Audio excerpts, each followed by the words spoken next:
স্বামীর বাসার ভাতের বড় দাম, কথার কিন্তু মিনিং আছে। স্বামীর বাড়ির ভাত খেতে হলে স্বামীর খোঁটা সহ্য করতে হয়, স্বামীর মায়ের খোঁটা সহ্য করতে হয়, স্বামীর বাবার ডিসরেসপেক্ট সহ্য করতে হয়, স্বামীর বোনের খোঁটা খেতে হয়, অনেক অসম্মান হজম করতে হয়, স্বামীর গালি হজম করতে হয়।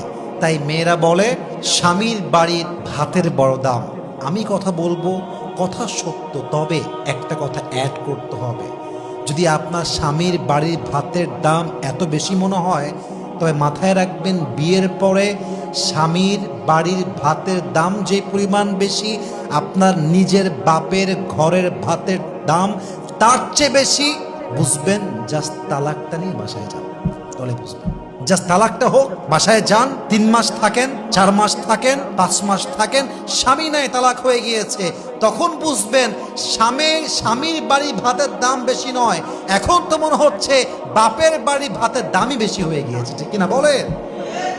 একজন তালাকপ্রাপ্ত মেয়ে লিখেছে, যদি একবার সুযোগ পেতাম, একবার চান্স পেতাম, বাপের বাসা ছাড়তাম, আজীবন লাথি খাই, গুতা খাই, অসম্মান খাই, স্বামীর ঘরে বসতাম, স্বামীর ঘরে বাঁচতাম। তালাকপ্রাপ্ত মেয়ের কথা এটা। অতএব মাথায় রাখতে হবে, যদি স্বামীর অবদান স্বীকার করতে না পারেন, স্বামী খাওয়াচ্ছে, স্বামী পড়াচ্ছে, যা হোক, তা বাসায় রাখছে তো, যাই হোক কারেন্ট বিল দিচ্ছে তো, যাই হোক খাওয়াচ্ছে তো, নুন পান্তা ভাত যাই হোক খাওয়াচ্ছে তো, স্যাক্রিফাইস স্বীকার করেন যে স্বামী আপনি যা করছেন enough, it's enough for me, আলহামদুলিল্লাহ, উই আর সো হ্যাপি, আমরা খুশি আছি। এই একটা বাক্য স্বামীর মনকে প্রফুল্ল করে দেয়, শান্ত করে দেয়, ঠিক কিনা বলেন সবাই? স্বামীর যে পরিবার, বাবা মা, তার ভাই, তার বোন, সবাইকে রেসপেক্ট দেয়, সম্মান করে। এখন অনেক মেয়ে আমাকে কমপ্লেন করে যে হুজুর, আমি আমার শ্বশুরকে ভালোবাসি, শাশুড়িকেও ভালোবাসি, কিন্তু তারা আমাকে দেখলেই পরের মতো আচরণ করে, কথাবার্তা খুব খুব ক্রিটিসাইজ করে বলে, বাজে বাজে কথা বলে, আমি তো হজম করতে পারি না। আমি বলি, বোন, আপনাকে হজম করতেই হবে, হজম আপনাকে করতেই হবে।